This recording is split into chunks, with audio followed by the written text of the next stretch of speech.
You know the drill. Get yourself something to drink. Join me on this next video.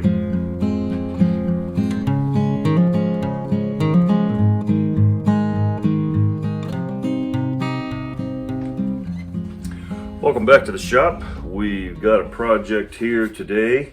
This is a Maul that my cousin sent me that he wants fixed up. And I was really hoping to be able to use the handle.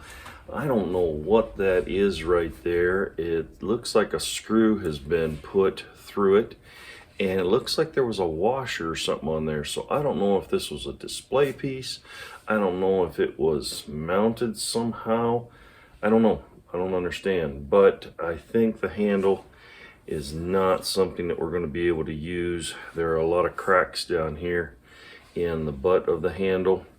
So I think we're going to go ahead and pull this head off and get a new handle for it. Now you'll notice this is a straight handle as opposed to some of these others that are curved handles. And so we're going to go with a straight handle again. For this one, it makes it easily used both for splitting and for driving a wedge. So join me on this as we take this apart and put it back together again.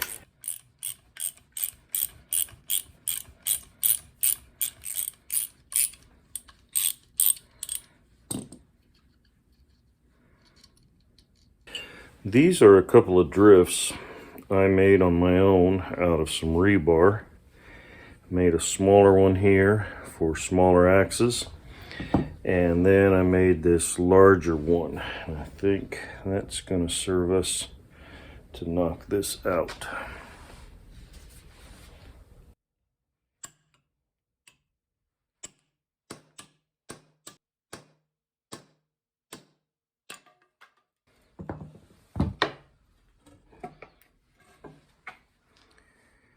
And you can see there's epoxy or something that they've put in there. For the most part, that came out pretty clean.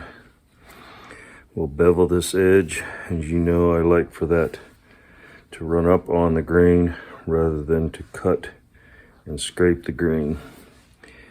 And that should be able to clean up this epoxy here. All right, let's go get us a handle. All right, let me show you what we've got going on here. I found an axe handle.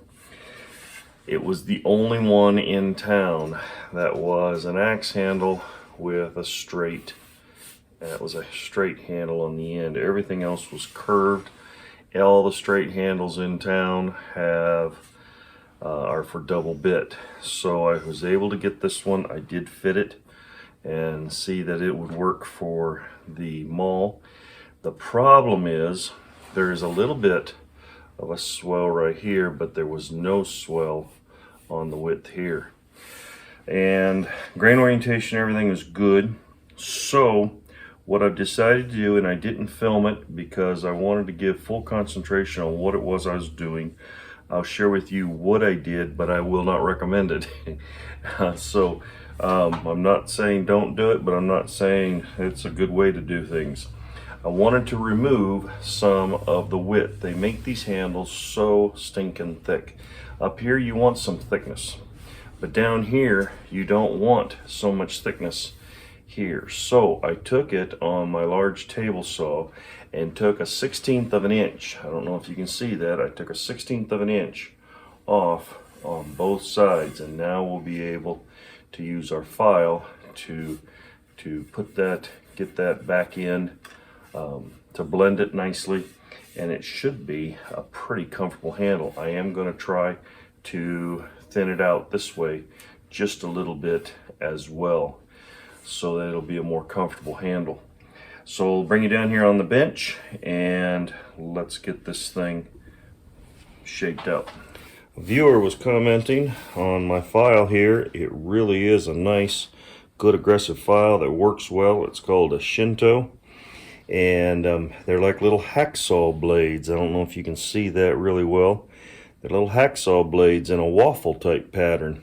There's a real coarse side and a fine side. So It really works well. I've seen several people using these, so I went and got one, and man, they do work nice. The thing I would recommend is putting this rubber tube on the end here, because when you're using that, my finger got so raw right there when I first used it, and I realized it was that file. So put that little rubber thing on there so you've got something to grip and to hold. Otherwise, it does flex a lot when you're trying to use it, and you want something to stabilize up top there. So let's get this thing put together.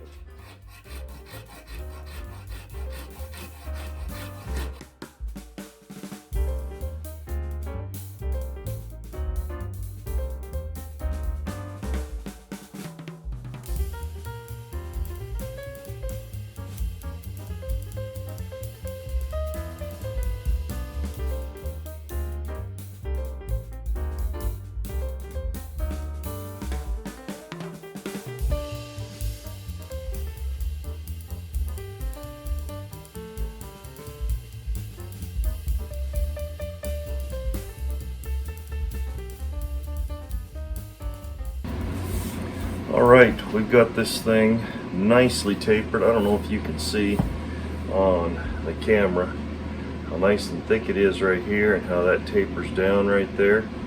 That is wonderful. Probably can't get it on there, but that handle is nice and thin. You can kind of see the nice gradual taper. It was all straight before. Comes down to a nice palm swell. It's a little bit narrow here. I'd like it to be a little thicker, but it does fill the hand nicely, and this has a very good feel to it.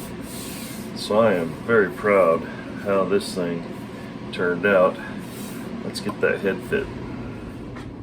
It's 5.5 pounds, just a little bit over.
So this thing turned out just great. You can see how the handle here was all one thickness. I have tapered it ever so slightly here, and it's come out with a real nice taper. Here at the eye, it's nice and thick and tapers down nicely into the eye and tapers into the handle well. You can also see just how tight the fit is into the eye from the bottom, and it is equally tight here at the top. Really turned out nicely. I'm very happy with it. The butt, you can see here, has a good grain orientation. It is nicely tapered here and here. I would like for it to have been a little bit thicker right here, but for the most part, I'm not going to complain. I'm very happy with the way this project turned out.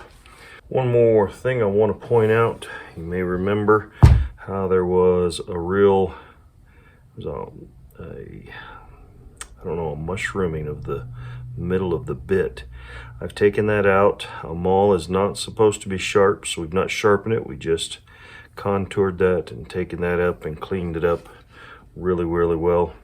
So I am very pleased with the way it turned out, and thank you so much for joining me on this.